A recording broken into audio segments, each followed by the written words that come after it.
Hey there, folks. Luke McDonald here with my final video entry of the day for my Teaching in Catholic Schools education course hosted through York University. This video's theme shall be on the environmental education expectations as laid out by the Ministry of Education and the Government of Ontario.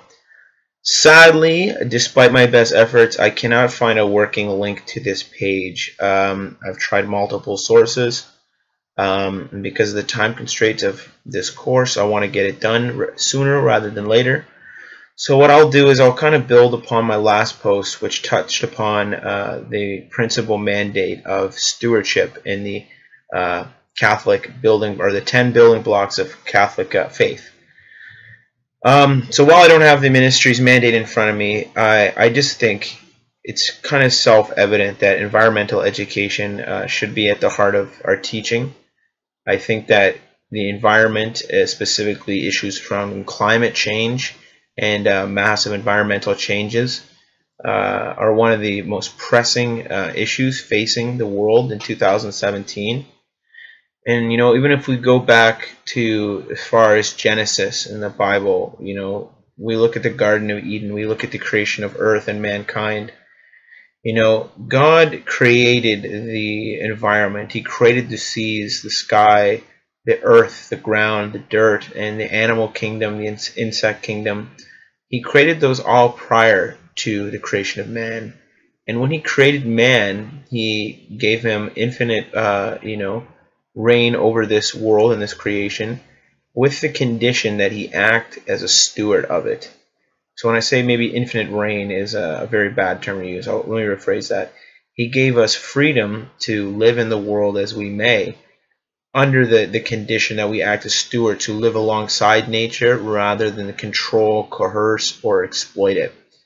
And unfortunately, it doesn't seem to be the case. I mentioned in a previous video, the documentary Before the Flood, which outlines various massive climate-centered issues such as rising sea levels, massive amounts of habitation and vegetation being destroyed by industrial advances upon the natural environment, hectares and hectares of rainforest being cut down each year, sea levels warming globally, polar ice caps mounting, which could cause imminent and catastrophic floods of major cities across North America and many other areas north of the equator. And what's most disheartening of it all is that the world leaders and the powers that be are not really taking the mantra of environmental responsibility seriously.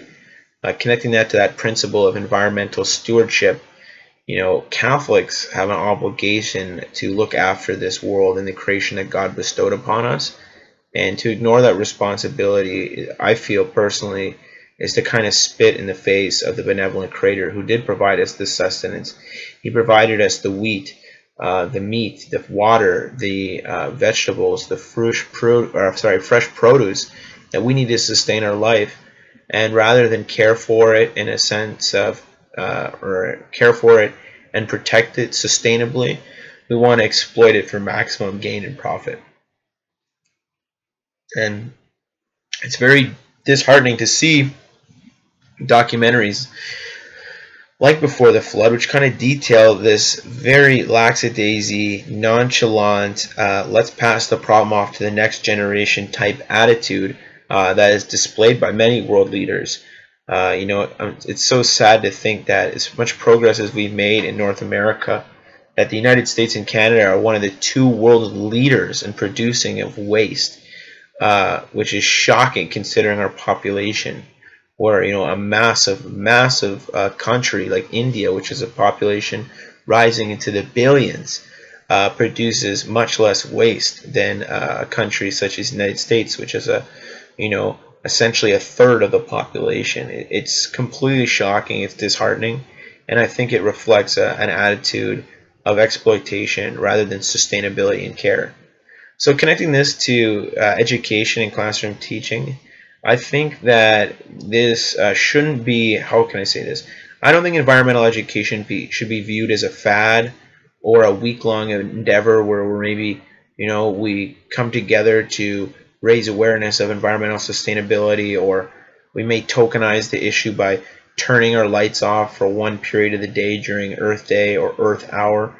I don't think that's getting to the root of the problem, and the only way I think that we can move towards the goal of sustainability is to meaningfully integrate it into our teaching, which is something I'm going to discuss in an upcoming lesson or project assessment that I'll be designing in terms of my final project for Module 6, which would be an environmental awareness carousel presentation, where I'll have students present and research various issues regarding climate change and look up large-scale macro solutions to these issues that obviously corporations and other organizations will need to take on as initiatives to work towards sustainability, but also small micro-level changes that the Canadian population can take on at an individual level to reduce their environmental impact.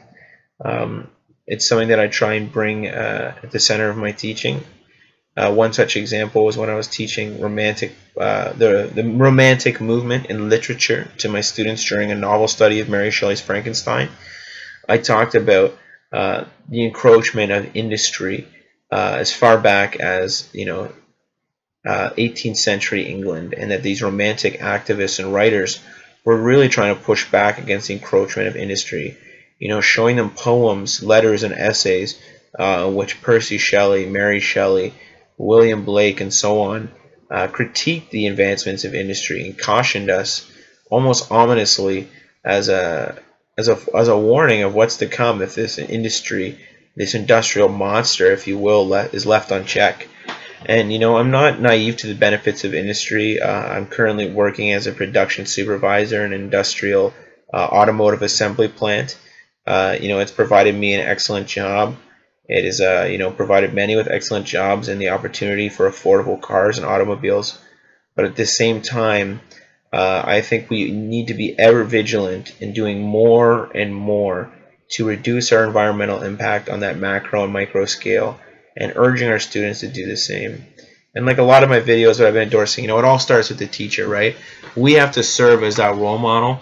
We have to serve as that exemplar for how to live a sustainable life and a faith-filled life, so we can be not just serving the environment, but also fulfilling our Catholic obligation to be those to be those stewards of this land and the environment and nature that God provided for us. So I'm sorry, I know this doesn't touch on those environmental education expectations as laid out by the ministry, but this video will summarize, or I guess you could read it as a summary of my views on environmental education and some strategies and concerns that we should be bringing into our classroom and integrating into our teaching whenever possible. Thanks everyone. Thanks for watching. Have a great evening, and let's keep it green, okay folks? Cheers and God bless, okay? Bye-bye now.